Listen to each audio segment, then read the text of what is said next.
Je pense qu'il faudrait une Europe fédérale adaptée. C'est-à-dire qu'elle peut être néo-fédérale. Chacun ses spécificités, parce que rien n'est plus triste que de débarquer quelque part et de voir les mêmes magasins partout, les mêmes trucs, avec les mêmes marques dans tous les sens. C'est absolument sinistre, d'accord? Donc on peut faire autrement. Moi je pense qu'il est fondamental qu'on apprenne encore plus des autres en Europe. En ce moment, il n'y a pas d'Europe politique. L'Europe ne survivra que si elle devient politique. Elle est économique, elle est libérale, elle est injuste. Elle prend les uns au détriment des autres.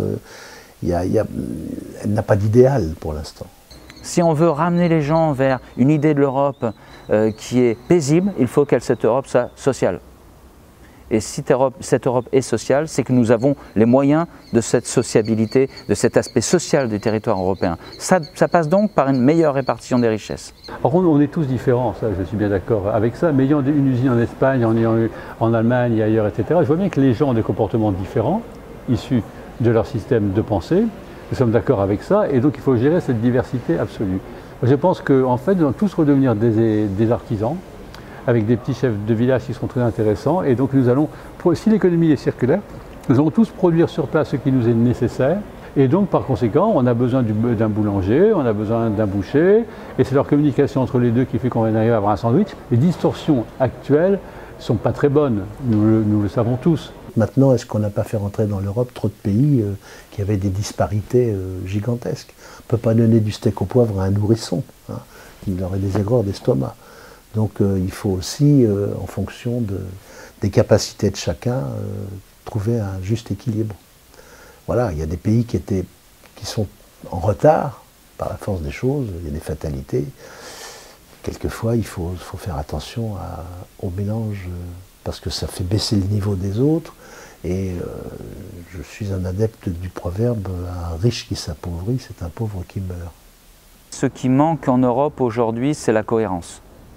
On a 550, 600 millions de personnes qui vivent sur un territoire qui est extrêmement divers sur le plan culturel, qui est extrêmement ouvert et qui est un projet formidable.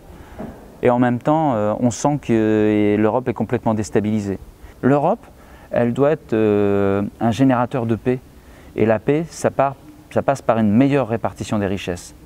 Aujourd'hui, et on en a parlé il y a quelques années de ça, la taxe Tobin, on l'a complètement abandonnée. Moi, je suis pour taxer tous les flux financiers pour que cette Europe puisse à nouveau répartir et partager.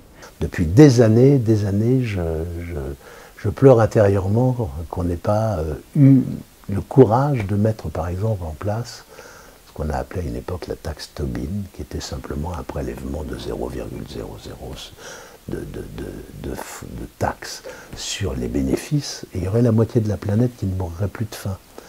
Donc je pense que c'est à ça. L'homme survivra dans la mesure où les égoïsmes se réduiront, pour pas qu'une petite minorité continue de s'appuyer sur l'autre en l'écrasant.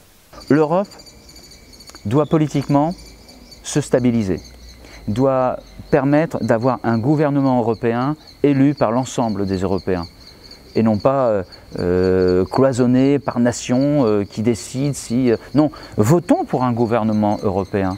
Ayons une bonne répartition des richesses. Ayons le courage de dire tout simplement, nous allons taxer tous les flux boursiers et nous allons participer à la stabilité de la paix dans le monde. On ne peut pas continuer à baigner dans une certaine forme de luxe sans penser qu'à un moment donné, ça va débarquer chez nous et nous déstabiliser. À un moment donné, il va falloir réfléchir à une stabilité sur l'ensemble des territoires, français, internationaux, européens ou même au-delà. On a le droit aussi de rêver aujourd'hui et de penser que ceux qui vivent ailleurs, avec d'autres cultures, ont aussi le droit à une part du bonheur, et ce bonheur passe par une répartition des richesses.